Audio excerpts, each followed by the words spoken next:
ہمارا علم کم ہوتا ہے یا ہم تعصب میں ہوتے ہیں تو ہم دوسرے پر اعتراض کر دیتے ہیں. میں یہی پوچھتا ہوں کہ سلیمان علیہ السلام نے 300 عربی النسل گھوڑوں کی پاؤں کو کاٹ دیا تھا, کیوں؟ یہ بات تو سب کو یاد ہوگی نا. 300 عربی النسل گھوڑوں کے پاؤں کاٹ دیے تھے, کیوں؟ عصر کی نماز ان کی وجہ سے لیٹ ہو گئی تھی. وہ اتنے خوبصورت گھوڑے تھے کہ آپ ان کو دیکھنے میں لگ گئے اور عصر کی نماز جو ہے وہ آگے چلی گئی. اللہ تعالیٰ نے پھر آپ نے 300 گھوڑے جب رب تعالیٰ کی رضا میں کاٹ دیے, رب تعالیٰ نے آپ کی خاطر سورج کو پلٹا دیا. تو یہی بات ہے, کوئی نئی بات نہیں ہے, کوئی نئی بات نہیں ہے, یہ بات یاد رکھیے. مجذوب کی باتیں ہوتی زبردست ہیں, 2 وجہ سے لوگ توجہ نہیں دیتے. ایک تو وہ انہیں پاگل لگتا ہے, ایک ان کی سمجھ میں نہیں آتی. حضرت جنید بغدادی رحمۃ اللہ نے جب حضرت شبلی رحمۃ اللہ کی باتیں سنی تو فرمایا ہم جن چیزوں کو زمین میں دفن کر رکھا ہے, ہم نے جن چیزوں کو, شبلی انہیں برسر ممبر عوام کے سامنے بیان کر رہا ہے. تو سالک جو ہوتا ہے نا وہ چیزیں چھپا کے رکھتا ہے, لوگ سمجھتے نہیں, وہ بیان نہیں کرتے. لیکن جو مجذوب ہوتا ہے وہ انہی باتوں کو بیان کرنے لگ جاتا ہے. اور یہی شبلی رحمۃ اللہ علیہ کہہ رہے ہیں, حضرت جنید بغدادی رحمۃ اللہ علیہ فرما رہے ہیں. اور حضرت شبلی رحمۃ اللہ نے جب یہ سنا تو معلوم ہے کیا جواب دیا, کہنے لگے میری باتیں حق کی جانب سے ہوتی ہیں اور حق کی جانب ہی لوٹ جاتی ہیں. شبلی درمیان میں نہیں ہوتا.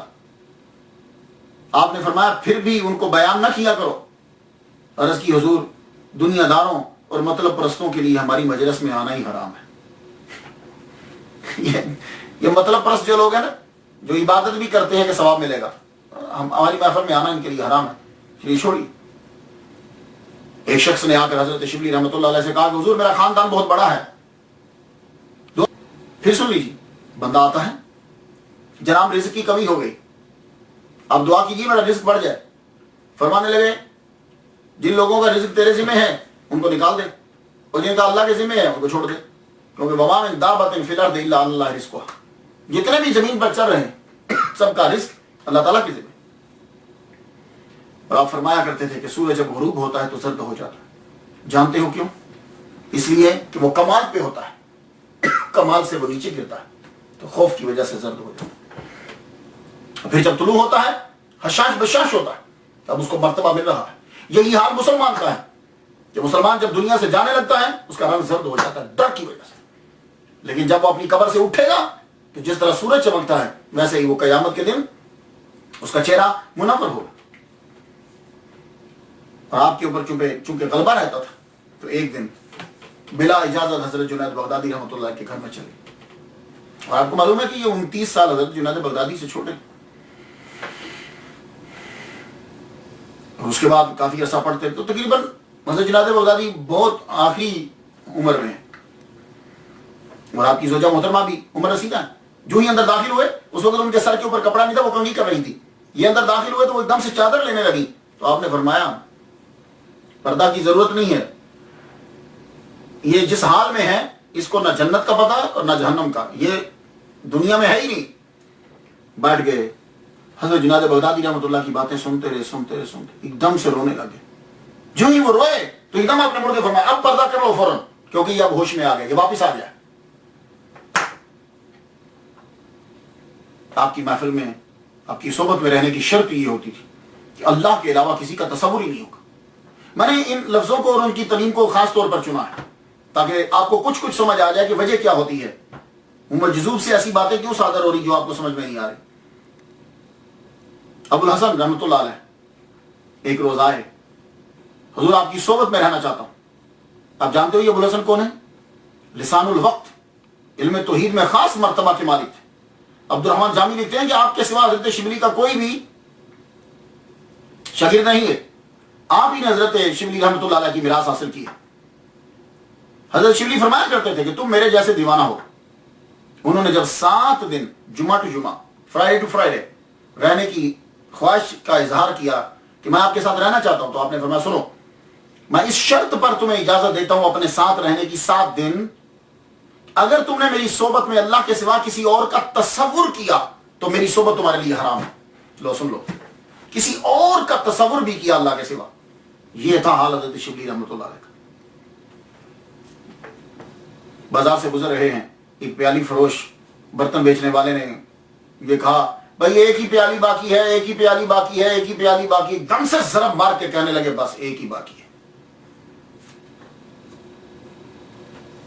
اور فرمایا کرتے تھے اہل معرفت کے لیے معمولی سی غفلت بھی شرک ہے. اگر اللہ آسمان کو توق بنا کر میرے گلے میں ڈال دے اور زمین کو زنجیر بنا کر میرے پاؤں میں ڈال دے اور ساری دنیا کو میرا دشمن بنا دے, میں پھر بھی اس سے منہ نہیں موڑوں گا. اللہ اکبر جل شانہ, پھر بھی منہ نہیں موڑوں. ایک آدمی آ کے مسئلہ پوچھ لیا, زکوٰۃ کا مسئلہ پوچھا, اور اس آدمی کے پاس 200 درہم تھے.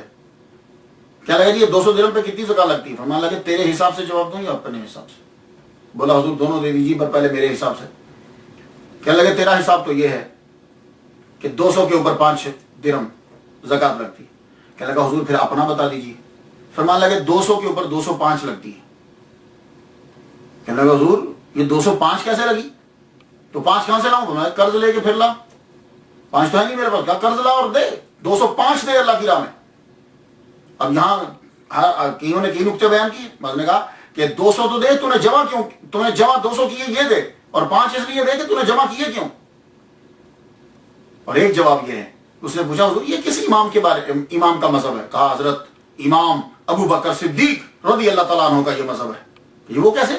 کہا غزوہ تبوک کے اندر جب حضور نے مانگا تو انہوں نے اپنے گھر کا سارا سامان لا کے دے دیا, اور جب پورا نہ بنا تقاضا دوبارہ کیا تو قرض لے کر پھر دیا. تو حضرت امام ابو بکر صدیق رحمۃ اللہ رضی اللہ تعالیٰ عنہ کا یہ مذہب ہے کہ تیرے پاس 200 ہیں تو 205 دے, اور قرض لے کے بھی دے. اللہ اکبر جل شانہ. تشریح قرآن مجید کی فرما رہے ہیں کل المومنین یغضوا من ابصارہم, مومنین سے کہو کہ اپنی نظروں کو نیچے رکھیں. آج تو خیر ہم دیکھتے ہیں کہ کہاں سے دیکھیں گے, قرآن نے آرڈر دیتا اپنی نظروں کو نیچے رکھیں. تو تشریح کرتے ہیں, کہتے ہیں سنو یہ جو سر کی آنکھیں ہیں نا, یہ سر کی آنکھیں ہیں, ان کو نظروں کو نیچے رکھو. حرام ہے دوسروں کو دیکھنا, یعنی حرام چیز کو نہیں دیکھیں. اور یہ باطنی آنکھیں جو ہیں یہ اللہ کے سوا کسی کو نہ دیکھیں. اللہ اکبر. حضرت جنید بغدادی کا یہ جملہ ہی ایک اعزاز ہے ان کے لیے, لکل قوم تاج و تاج ھذا القوم شبلی. ہر قوم کا ایک تاج ہوتا ہے, ایک آنر عزت ہے, اور اس قوم کی عزت اور تاج جو ہے وہ شبلی. آپ شدت توحید کی وجہ سے دیوانہ ہو گئے, مقام غوثیت و قطبیت سے گزر کر مقام محبوبیت میں پہنچ گئے. بہت سے لوگوں نے اس واقعے کو بیان کیا ہے, لیکن میں آپ کو تذکرۃ الاولیاء سے سنانا چاہتا ہوں. بہت سے لوگوں نے کیا, اپنے بیگانے سب نے کیا. خواب کے اندر حضرت جنید بغدادی رحمۃ اللہ علیہ نے دیکھا, جلوہ فرما ہے, دربار حضور کا لگا ہے. حضرت شبلی رحمۃ اللہ علیہ تشریف لائے, میرے نبی نے اٹھ کر ان کی پیشانی پر بوسہ دیا. اللہ اکبر. اس سے بڑھ کر اور کیا اعزاز ہو سکتا ہے. بعض نے اس واقعے کو ابو بکر بن مجاہد سے بیان کیا ہے, لیکن میں شیخ فرید الدین عطار رحمۃ اللہ علیہ کا واقعہ ان کا نقل کیا آپ کو سنا رہا ہوں. حضرت جنید بغدادی رحمۃ اللہ علیہ نے پوچھا شبلی رحمۃ اللہ علیہ سے, تجھے یہ مرتبہ کیسے ملا کہ حضور پاک جو ہیں وہ تجھے بوسہ دے رہے ہیں؟ کہنے لگے میں یہ عمل کرتا ہوں کہ مغرب کی نماز کے بعد 2 رکعت پڑھتا ہوں, اور اس 2 رکعت پڑھنے کے بعد میں یہ پڑھتا ہوں لقد جاءکم رسول من انفسکم عزیز علیہ ما عنتم حریص علیکم بالمؤمنین رؤوف رحیم فإن تولوا فقل حسبی اللہ لا الہ الا هو علیہ توکلت وهو رب العرش العظیم. یہ میں پڑھتا ہوں. اس کے ساتھ اور بھی اضافہ کیا گیا ہے اور بتایا گیا ہے, آخر دنیا میں انسان جب آتا ہے تو پھر اس نے جانا بھی ہوتا ہے. اس نے ضرور دنیا سے جانا ہے, لیکن آفرین ہے اولیاء کرام پر. اللہ تعالیٰ جب ان کو بلاتا ہے تو بڑے اعزاز کے ساتھ اور بڑے آسان طریقے سے جاتے ہیں. آپ انتہائی بیمار ہو گئے, جسم کمزور ہو گیا, فرماتے ہیں مجھے وضو کرو. آپ کے خادم نے وضو کروایا, وضو کروا رہا ہے تو منہ دھلوایا, داڑھی کا خلال نہیں کیا. داڑھی کا خلال, آپ نے اس کا ہاتھ پکڑ کے کہا یہ خلال کیوں چھوڑ دی, داڑھی کا خلال بھی کرو. وضو کے بعد فرمایا کہ جمعہ کا دن ہے, جمعہ ہے تو جمعہ آج مسجد میں پڑھاؤں گا, میں مجھے مسجد میں لے چلو. خادم نے سہارا دیا, بعض کہتے ہیں وہ بکیر ہیں, بعض نے کہا دوسرے خادم, جو بھی سہارا دیا. سہارا آپ جا رہے ہیں مسجد کی جانب نماز جمعہ ادا کرنے کے لیے. راستے میں ایک آدمی گزرا تو اس کو پکڑ کے خادم سے کہنے لگے اس کو دیکھو, کل تمہیں اس کی ضرورت پڑے گی. جمعہ کی نماز پڑھ کے واپس آئے, رات کو آپ کا وصال ہو گیا. صبح کہا گیا کہ فلاں جگہ پہ ایک صاحب ہیں, بڑے نیک آدمی ہیں, ان کو بلا کے لاؤ کہ وہ شبلی کو غسل دے. وہی خادم وہاں گئے, پہنچے, دروازہ کھٹکھٹایا, اندر سے وہی آدمی نکلا جس کے بارے میں کل شیخ شبلی رحمۃ اللہ علیہ فرما رہے تھے کہ اس کو دیکھ لو, کل اس سے تمہیں ضرورت پڑے گی. ابھی یہ سوچ ہی رہے ہیں کہ وہ دروازے سے باہر آئے تو کہنے لگے شبلی کا انتقال ہو گیا, آپ کو کس نے بتایا؟ کہا مجھے اسی نے بتایا، اسی سے معلوم ہوا جہاں سے شبلی کو معلوم ہو گیا تھا کہ اسے مجھ سے کام پڑے گا۔ آپ کا مزار خیزران بغداد میں ہے۔ 334 ہجری میں دنیا سے 89 ایئرز گزارنے کے بعد دنیا سے آپ سے رخصت ہو گئے۔ ہر ایک ولی کا ایک ٹائٹل جملہ، ان کا ٹائٹل جملہ جو میں نے چنا ہے وہ بڑا زبردست ہے اور آج کے لوگوں کے لیے۔ فرماتے ہیں صوفی اس وقت صوفی ہوتا ہے جب سب کو، ساری مخلوق کو اپنے بچوں جیسا سمجھ کر سب کا بوجھ برداشت کر سکے۔ اور یہ بہت زبردست بات ہے پیروں کے لیے۔ دوبارہ سنیے، صوفی کب صوفی ہوگا؟ صوفی اس وقت صوفی ہوگا جب اس کو ساری مخلوق جو ہے اللہ کی وہ اپنے بچوں کی طرح دکھے، اور جس طرح ایک باپ اپنے بچوں کا بوجھ اپنے سر پہ اٹھا لیتا ہے تو وہ صوفی سب کا بوجھ اٹھا لے، تب وہ صوفی بنتا ہے۔ میں نے تو ان کے لیے فاتحہ پڑھ دی، آپ بھی ضرور پڑھیے گا اور تعلیمات جو سمجھ میں آئی ہیں وہ آگے تک پھیلائیے گا۔ اجازت دیجیے، وآخر دعوانا ان الحمد للہ رب العالمین۔